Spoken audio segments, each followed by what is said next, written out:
एक वर्ष पहले हिमाचल की जनता ने कांग्रेस पार्टी को अपना आशीर्वाद दिया और एक ऐसी सरकार बनी जो कर्जों के बोझ के नीचे दबी हुई थी। किस प्रकार प्रदेश को चलाना है, कहां से साधन पैदा होंगे, इस प्रकार जो हमारे दिनचर्या का खर्चा है उस खर्चे को कहां से पूरा करना होगा।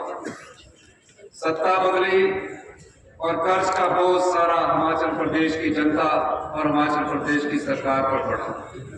लेकिन मैं धन्यवाद करना चाहूंगा हिमाचल के लोगों का, हिमाचल के कर्मचारियों का, हिमाचल के अधिकारियों का कि उस चुनौती का हमने दृढ़ता से सामना किया और जो लड़ाई कर्ज की हमारे साथ थी पास थी उसका हमने युद्ध की तरह लड़ा। आज हम उस दिशा में थोड़ा आगे बढ़े। ये बात मैं इसलिए कहना चाहता हूं कि हमने जो लोगों से कहा था उस दिशा में हम कैसे आगे बढ़े और हमने अपने बजट में उस दिशा को अपना तय किया। हमने कहा हिमाचल प्रदेश कभी भी आत्मनिर्भर नहीं बन पाएगा, कभी भी अपने पैरों पर नहीं खड़ा हो पाएगा अगर ये रूटीन की सरकार की तरह हम चलाते रहे। और हमने हमेशा कहा कि हमें व्यवस्था परिवर्तन करनी होगी। 40 वर्षों से जो रूटीन की सरकार चलती आ रही थी, एक सरकार जाती थी, दूसरी सरकार आती थी और इस प्रकार परिवर्तन होता चला जाता था। मुझे खुशी है कि 1 वर्ष पूर्ण होने जा रहा है और हमने सभी विभागों में जो व्यवस्था परिवर्तन का नारा दिया है वो अब आगे बढ़ता हुआ मुझे नजर आ रहा है। तकरीबन 12 बजे का ये कार्यक्रम था और अब हम 5 घंटे लेट से आ रहे हैं।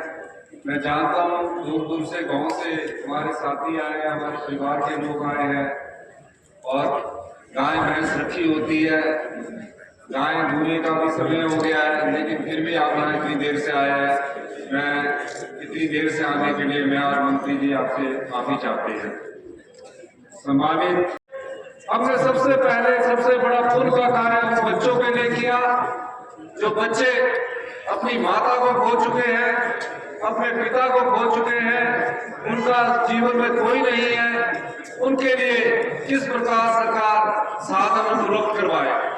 इस दिशा में बढ़ते बढ़ते आज मुझे खुशी है कि मैं जब मुख्यमंत्री बना तो सबसे पहले जो परंपरा थी कि सचिवालय में जाकर अधिकारी और कर्मचारियों की बैठक होती थी, हमने उस परंपरा को तोड़ा और शिमला के बालिका आश्रम में गया।